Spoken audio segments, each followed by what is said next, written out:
بسم اللہ الرحمن الرحیم۔ السلام علیکم، welcome to voices of the world. مجھے کہتے ہیں راجہ زوئی بکثیر۔ ناظرین، واؤ ایک ایسا پلیٹ فارم ہے جو ریاست جموں کشمیر اور پاکستان سمیت دنیا بھر سے مستند خبریں، تبصرے اور تجزیے آپ تک پہنچانے کے لیے کوشاں ہے۔ ناظرین، آج میرے ساتھ جو مہمان شخصیت شریک گفتگو ہیں، جمعیت علماء اسلام کے مرکزی رہنما اور L14 غربی باغ سے سابق امیدوار اسمبلی مولانا امتیاز احمد صاحب۔ مولانا صاحب، آپ کی قیمتی وقت کا بے حد شکریہ اور دبئی عام پر کشمیر کمیونٹی کی جانب سے خوش آمدید۔ یہ بتائیے سب سے پہلے کہ آپ دبئی میں کتنے عرصے بعد تشریف لائیں اور یہاں آ کے آپ نے کیسا محسوس کیا اور کس مقصد سے آپ یہاں دبئی میں موجود ہیں؟ بسم اللہ الرحمن الرحیم۔ سب سے پہلے تو زہیر بکثیر صاحب، میں آپ کا انتہائی ممنون و مشکور ہوں کہ آپ نے مجھے یہاں دبئی دیار غیر میں اپنا نقطۂ نظر موقف پہنچانے کا موقع دیا۔ میں اس پر آپ کا شکریہ ادا کرتا ہوں۔ میں دبئی عرصہ 2 سال شاید پہلے یہاں آیا تھا، اور کچھ 3 دنوں کے لیے کوئی ایک ٹور تھا، کچھ ایک لوگ تھے ہمارے دوست تھے، وہ ساتھ لائے تھے۔ اس سے پہلے بھی 1-2 مرتبہ آیا میں دبئی، لیکن تھوڑا وقت اسی طرح کو 5-7 دن میں یہاں رہا۔ اس وقت جو تھا، اصل تو میری جو غرض ہے وہ عمرہ کرنے کی ہے۔ ماشاءاللہ۔ ہمارے کچھ دوست تھے یہاں، انہوں نے کہا کہ آپ بجائے وہاں جانے کے 2-4 دن ہمارے پاس ٹھہریں، یہاں ٹھہر کر تو آپ تشریف لے جائے عمرے پہ۔ تو اس لیے یہاں کچھ ملاقاتیں تھیں، کوئی میٹنگیں تھیں، کوئی دوست احباب کے ساتھ، اس لیے یہاں مولانا، آپ اس کائنات کی سب سے مقدس اور بابرکت اور رحمتوں والی جگہ پہ جا رہے ہیں، آپ سے دعاؤں کی درخواست ہے اور اللہ آپ کا یہ سفر مبارک کرے۔ آمین۔ مولانا، یہ بتائیے کہ پاکستان میں جو حالیہ انتخابات ہوئے ہیں اور اس کے بعد جس طریقے سے وزارت عظمیٰ اور صدارت والے معاملات طے ہو رہے ہیں، جس طریقے سے کابینہ کی جو تقسیم ہے وہ ہو رہی ہے، اس حوالے سے آپ کیا موقف رکھتے ہیں؟ میں سمجھتا ہوں کہ پاکستان کی تاریخ میں، الیکشن کی تاریخ میں، پارلیمانی تاریخ میں، جتنا اس الیکشن کے اندر جمہوریت کے ساتھ جمہوریت کا قتل ہوا، لوگوں کی رائے کو بلڈوز کیا گیا، شاید اس سے پہلے بھی یہاں پاکستان میں یہ سب کچھ ہوتا رہا، لیکن اس طرح سے نہیں ہوا کہ جس میں اس انداز سے لوگوں کو بھیڑ بکریوں کی طرح جو ہونکا گیا، اور اس انداز سے ایسے لوگوں کو جو پارلیمنٹ تک پہنچایا گیا کہ جو 100% وہ ہار چکے تھے۔ اور بالخصوص اس وقت ساری قوم نے، ساری جماعتوں نے اس الیکشن کو مسترد کیا ہے، صحیح، اس کو جعلی قرار دیا ہے۔ اور ہم یہ سمجھتے ہیں کہ پاکستان کی جو مقتدرہ قوتیں ہیں، انہوں نے 70 کے الیکشن سے اور سبق اور عبرت حاصل نہیں کی کہ اس الیکشن کے نتیجے میں ہم سمجھتے ہیں کہ پاکستان ٹوٹا۔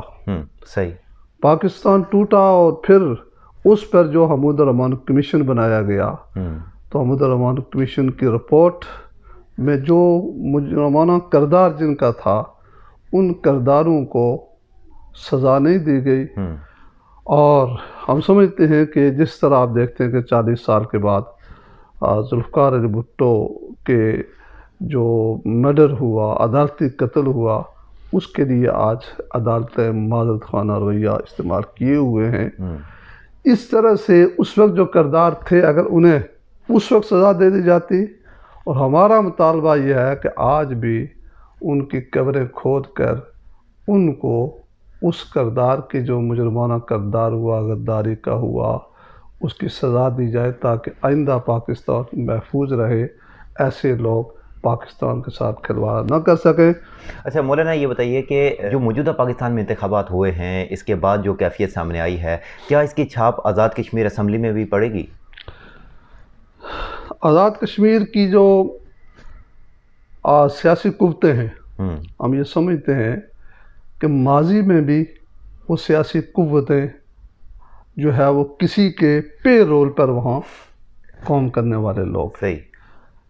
ایک جیو سم میری ایک فائل بتاتا ہے تو سب لوگ پاؤں پر جاتے ہیں. کشمیر کی تقسیم کا جو فارمولہ ہے جس پر کام ہو رہا ہے، ہم یہ سمجھتے ہیں کہ اگر یہ جو 5-6 جماعتوں کے سربراہان ہیں انہیں کسی کا خوف نہ ہو، مفادات نہ ہوں، وزارتیں اور صدارتیں عزیز نہ ہوں، تحریک عزیز ہو، کشمیر کی آزادی عزیز ہو، تو پھر وہ مل بیٹھ کر یہ فیصلہ کریں کہ ہم کشمیر کی اس پر کوئی سودا نہیں کریں گے. آپ نے نہیں دیکھا کہ پچھلے ہمارے جو وزیر اعظم چودھری انوار الحق آئے ہیں تو یہ ایک میجر کا کردار ہے، ایک میجر. اس نے یہ سارا رول ادا کر کے تو بھیڑ بکریوں کی طرح ممبروں کو ہانک کر اسمبلی کے اندر جا رہے تھے. انہیں نہیں پتا تھا ووٹ کس کو دینا ہے. صحیح. اندر جا کر پتہ چلا کہ ووٹ ہم نے فلاں کو دینا ہے. اور مجھے کسی نے بتایا کہ چودھری لطیف احمد جو اسپیکر ہیں انہوں نے تقریر کی آخر میں اوپر مڑ کر کہا کہ میجر صاحب آپ کا بھی شکریہ. تو اس لیے یہ اس کے اثرات تو بہت جلدی پڑنے والے. صحیح. آزاد کشمیر میں ایک اور شاید تحریک اعتماد آ کر یعنی کہ ایک اور عدم اعتماد کی تحریک آ سکتی ہے صبح شام آنے والی. دوسری جانب ہم دیکھتے ہیں مولانا کہ آزادی کشمیر کا بیس کیمپ آزاد کشمیر کہلاتا ہے، تو کیا تحریک آزادی کشمیر میں حقیقتاً کوئی کام ہو رہا ہے؟ یہ بات صرف نعروں اور دعووں کی حد تک مقید ہے. گزارش یہ ہے کہ تحریک آزادی کشمیر کے حوالے سے کشمیر جب تک مجاہدین نے قربانیاں دی، بھارت کو گھٹنے ٹیکنے پر مجبور کیا، بھارت مذاکرات پر آتا رہا، بھارت کچھ لو اور دو کی بات کرتا رہا، یہ صرف اور صرف مجاہدین کی قربانیوں کے نتیجے میں تھا. باقی جو ہمارے سیاسی قوتیں ہیں آپ خود سمجھتے ہیں کہ دو چیزیں ایک ساتھ نہیں چلتی، یا مفاد ہوگا یا آزادی ہوگی. صحیح، بالکل صحیح. اگر آزادی لینے والوں لوگ انہیں مفاد قربان کرنا پڑے گا. اگر مفاد قربان نہیں کریں گے تو پھر آزادی کی بات کرنا یہ لوگوں کی آنکھوں میں دھول جھونکنے کے مترادف ہے. مجھے بتائیں کہ یہ سیاسی قوتیں جتنی بھی ہیں، آپ 47 کو چھوڑ کر جب سے یہ تحریک چلی ہے کوئی ایک سیاسی قوت جس کا کوئی کردار وہاں کشمیر کے اندر ہو، اور دینی قوتوں کو چھوڑ کر وہاں کوئی ان کا ایک کارکن شہید ہوا ہو، کسی نے ایسا کردار ادا کیا ہو، کسی کا کوئی کردار. اسی لیے یہ جملہ آپ سنتے ہیں کہ مظفر آباد بیس کیمپ تھا لیکن اس کو اقتدار اور کرپشن کا ریس کیمپ بنا دیا گیا. ہر حکومت آتی ہے اور اپنے لوگوں کو نوازتی ہے، اور کسی نے بتایا کہ مظفر آباد اسمبلی میں جو گزٹڈ آفیسر ہیں وہ اتنے زیادہ ہو گئے ہیں کہ وہاں کرسیاں نہیں ہیں ان کے لیے. ویسے آپ نے آج بڑا زبردست ایک اور اصطلاح متعارف کروائی ہے کہ یہ بیس کیمپ نہیں ریس کیمپ بن چکا ہے، اور اس کے لیے جو مذہبی جماعتیں ہیں ان کو اپنا کردار ادا کرنا چاہیے. مولانا یہ بتائیے کہ اگر ہم پاکستان میں بات کریں تو جمہوریت جو ہے وہ نافذ العمل ہے، اسلام خلافت کا درس دیتا ہے. کیا جمہوریت خلافت کا ہی سسٹم ہے یا اس کے پیرالل نظام ہے؟ دیکھ جی کہ جمہوری حوالے سے میں تھوڑا سا آپ کو اس کے پس منظر میں جا کر تو بتانا چاہتا ہوں. جب اس خطے کے اندر جغرافیائی تبدیلیاں آ رہی تھیں، صحیح ہے، تو اس وقت یہ ہوا کہ ایک طرف شہنشاہیت اور بادشاہیت تقسیم ہو رہے تھے، دوسری طرف جمہوریت کی بات ہو رہی تھی. تو برصغیر میں ہمارے بزرگوں نے، اکابرین نے جب یہ دیکھا کہ جمہوریت میں ہمیں رائے کی آزادی ہے اور آزادانہ طور پر اپنے نظریات، اپنا موقف اس کو ہم قوم کے سامنے رکھ سکتے ہیں، بادشاہت ہوگی تو وہاں ہماری زبان بندی ہوگی، ون مین آرڈر ہوگا. اس حوالے سے جمہوریت جو ہے پاکستان میں آپ نے دیکھا کہ ہم نے اسی جمہوری ذریعے سے 73 کا آئین، اس 73 کے آئین کا خالق، اس 73 کے آئین کا محافظ وہ ایک مولوی ہے. اپنے دیگر علماء، مسالک کے علماء ہیں، شہاب النورانی ہیں، پروفیسر خورشید ہیں، اور اس طرح سے سب کو ملا کر مولانا مفتی محمود نے، ذوالفقار علی بھٹو کی کوئی اسلام خواہش نہیں تھی لیکن دباؤ میں لا کر تو وہ آئین تشکیل دیا جو آج ایک اسلامی آئین ہے. کل اگر ہمیں یا کسی اور دینی قوت کو اختیارات ملتے ہیں تو اس آئین کی روشنی میں وہ پاکستان میں خلافت کا نظام لا سکتے ہیں اور اسلامی نظام نافذ کر سکتے ہیں. صحیح. بر صغیر کی اگر تقسیم کو دیکھا جائے تو وہ ہندو اور مسلمان کو بیس بنا کر ہوئی، یعنی کہ مذہب کو بیس بنا کے ہوئی. پاکستان میں مسلمان سب سے زیادہ اکثریت میں ہیں اور دیگر مذاہب جو ہیں اقلیت میں موجود ہیں. دوسری جانب ہم یہ بھی دیکھتے ہیں کہ پاکستان کا مطلب کیا لا الہ الا اللہ، اور سیاسی جو جماعتیں ہیں وہ بھی اپنا سیاست میں جاندار رول ادا کر رہی ہیں. آخر مولانا کیا وجہ بنی ہے کہ آج تک پاکستان میں کوئی بھی دینی جماعت حکومت نہیں قائم کر سکی؟ گزارش یہ ہے کہ پاکستان جب بنا تو ہمارے کچھ لوگوں کی رائے یہ تھی کہ یہ جو بر صغیر تقسیم نہیں ہو رہا، یہ مسلمان تقسیم ہو رہا ہے. اچھا. بر صغیر میں مسلمانوں کی جو ایک بڑی اکثریت تھی، اور یہاں چونکہ 800-900 سال مسلمانوں نے حکومت کی تھی، ان کا نقطہ نظر یہ تھا کہ تقسیم نہیں ہونا چاہیے. اگر یہ تقسیم ہوگا، یہ سازش انگریز کی تقسیم کے نتیجے میں پاکستان میں اسلام کا قتل عام ہوگا، ہندوستان میں مسلمانوں کا قتل عام ہوگا.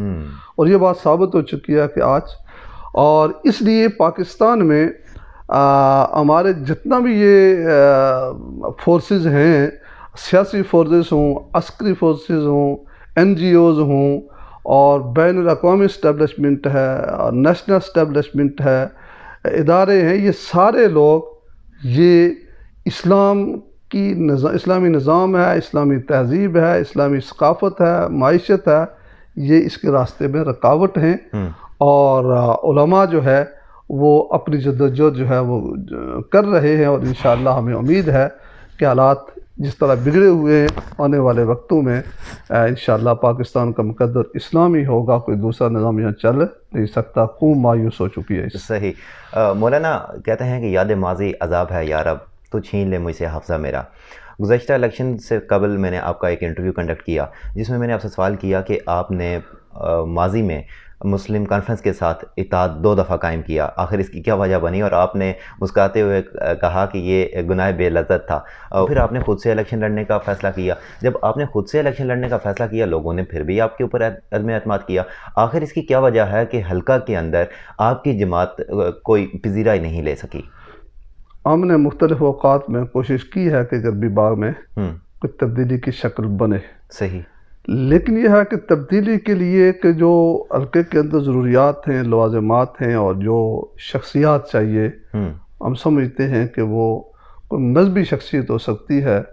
اور مذہبی شخصیت کا اگر جس طرح تبدیلی کی بات کرتے ہیں کہ بھئی اتحاد ہو اور کسی ایک آدمی پر، تو ظاہر ہے کہ بھئی سردار عتیق احمد خان جو ہیں وہ مذہبی لبادے میں بھی ہیں، سیاسی لبادے میں بھی ہیں، اور مختلف لبادوں کے ساتھ وہ تو اس لیے تبدیلی آ سکتی ہے اس شکل میں کوئی مذہبی شخصیت آئے، سب لوگ اس پر اتفاق کریں.